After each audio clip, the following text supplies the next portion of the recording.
ऐसे में अगर जेस्टेशनल डायबिटीज है तो मदर पे कितना इम्पैक्ट होता है और उसमें बच्चे पे कितना इम्पैक्ट आता है?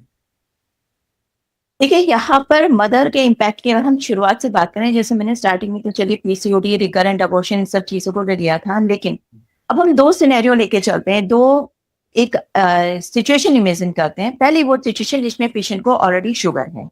जिस पेशेंट को ऑलरेडी शुगर है वो इंसुलिन या मेडिसिन पे है, तो आप ये मान के चलेगा कि उसकी आईज, किडनी पर भी थोड़ा थोड़ा इम्पैक्ट आना, जिसको रेटिनोपैथी, नेफ्रोपैथी कहते हैं, शुरू हो चुका होता है अगर पेशेंट को 10 से 15 साल शुगर है। तो यहाँ पर सबसे ज्यादा जरूरी हो जाता है कि यह पेशेंट जब प्रेगनेंसी में इसका बीपी बढ़ेगा या हीमोडायनेमिक चेंज आएंगे, तो उसकी आईज पे, किडनी पे बहुत ज्यादा चांस होंगे और हो सकता है उसमें से वो डैमेज बढ़ जाए। तो जिनको प्रेगनेंसी से पहले शुगर है, तो उन्हें सबसे पहले तो ये रूल आउट कराना होता है कि उनके ऑर्गन में डैमेज ऑलरेडी शुरू तो नहीं हो गया, वो नेफ्रोपैथी की तरफ या रेटिनोपैथी की तरफ या वस्कुलरपैथी की तरफ जा तो नहीं रहे। क्योंकि अगर ऐसा हो रहे हैं तो बहुत बार हम पेशेंट को कई बार मना भी कर देते हैं कि आप प्रेगनेंसी प्लान मत करिए, आपकी किडनी डैमेज हो जाएगी, आपको बहुत बड़ा खतरा हो जाएगा।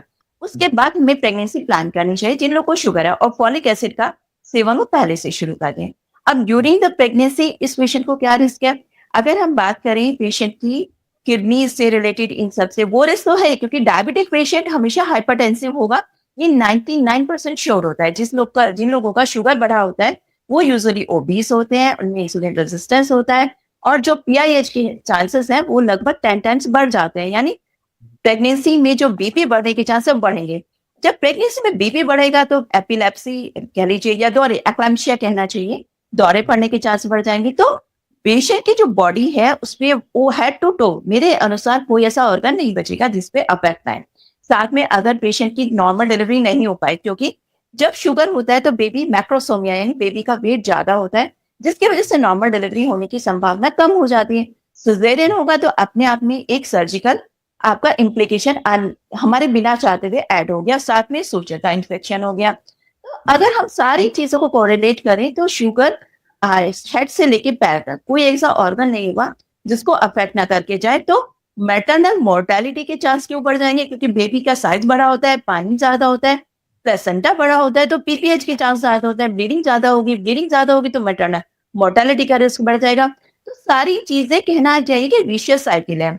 आप मोटे हुए, इंसुलिन रेजिस्टेंट डेवलप हुआ, प्रेगनेंसी में इंसुलिन रेजिस्टेंट बढ़ता है तो इसमें शुगर और बढ़ गया, उसके साथ में बीपी बढ़ गया, बीपी के साथ में बेबी के सिजेरियन होने के चांस हो गए, सिजेरियन होने के चांस के साथ साथ पीपीएच का रिस्क ज्यादा है, आपको इन्फेक्शन का रिस्क ज्यादा है, पल्मोनरी एम्बोलिज्म का रिस्क ज्यादा है। तो सारी ये चीजें, शुरुआत तो सिर्फ एक शुगर की हुई, लेकिन आप ये देखेंगे कि ओवरऑल पूरा सिनेरियो मदर के लिए एक हाई रिस्क प्रेगनेंसी में कन्वर्ट हो गया।